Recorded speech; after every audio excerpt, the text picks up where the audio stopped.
প্রায় এক যুগ পর ২০২৫ সালের জুলাইয়ে সরকারি কর্মকর্তা কর্মচারীদের জন্য নতুন পে স্কেল ঘোষণা করে অন্তর্বর্তী সরকার। এরপর থেকেই আলোচনার কেন্দ্রবিন্দুতে নতুন বেতন কাঠামো।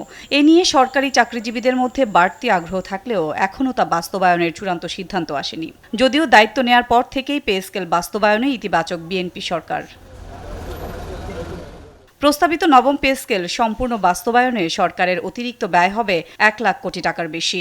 অর্থনীতির কঠিন সময়ে ব্যয়বহুল এই সিদ্ধান্তের বিষয়ে বিস্ফোরক তথ্য দিলেন সাবেক অন্তর্বর্তী সরকারের অর্থ উপদেষ্টা ডক্টর সালেউদ্দিন আহমদ। দেশ টিভিকে দেয়া একান্ত সাক্ষাৎকারে তিনি জানান, একের পর এক আন্দোলন আর বিক্ষোভের মুখে বাধ্য হয়ে এই পে স্কেল ঘোষণা দেয় অন্তর্বর্তী সরকার। আপনি তো আন্দোলন দেখছেন 600-700 ডেইলি।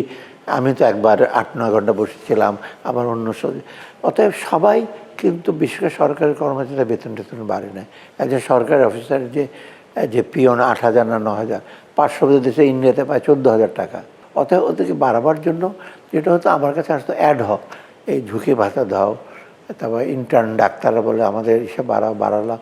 তো এইভাবে কিন্তু অ্যাডহকভাবে একে বাড়া, আর যার বেশি হইচই করার ক্ষমতা বা ধমক দেওয়ার ক্ষমতা ওরা এসে আদায় করে। রেলওয়ের দেখেন না একদিন বন্ধ করে দিল, রেলওয়ের অ্যাডভাইজার করে স্যার তাড়াতাড়ি টাকাটা দেন, নয় সব রেলওয়ে বন্ধ হয়ে যাবে। তো আমি দিলাম। তো এইটা আমরা বলছি অ্যাডহক হবে না, পুরো পে স্কেলটাকে রিভাইজ করো। সেই সাথে করেছি রিভাইজ। এই মুহূর্তে পে স্কেল বাস্তবায়ন কঠিন উল্লেখ করে ধীরে ধীরে কার্যকরের পরামর্শ দেন তিনি। আমি মনে করি যেটা স্ট্যাগার্ড ওয়েতে করতে হবে, ঠিক আছে। যদি মনে করি একেবারে পারবেই না, একটু পসপন করো, কিন্তু একেবারে না দিয়ে সরকারি কর্মচারীকে 10 বছর মানা করবে। কারণ আপনি দেখেন এটার সাথে প্রাইভেট সেক্টর বলে ওরা কম পায়, প্রাইভেট সেক্টরের বেতন কিন্তু খুব কম না। প্রস্তাবিত নবম পে স্কেলে সর্বনিম্ন 20তম গ্রেডের মূল বেতন ৮,২৫০ টাকা থেকে বাড়িয়ে 20,০০০ টাকা আর সর্বোচ্চ প্রথম গ্রেডের মূল বেতন ৭৮,০০০ টাকা থেকে বাড়িয়ে ১,৬০,০০০ টাকা করার সুপারিশ করা হয়েছে।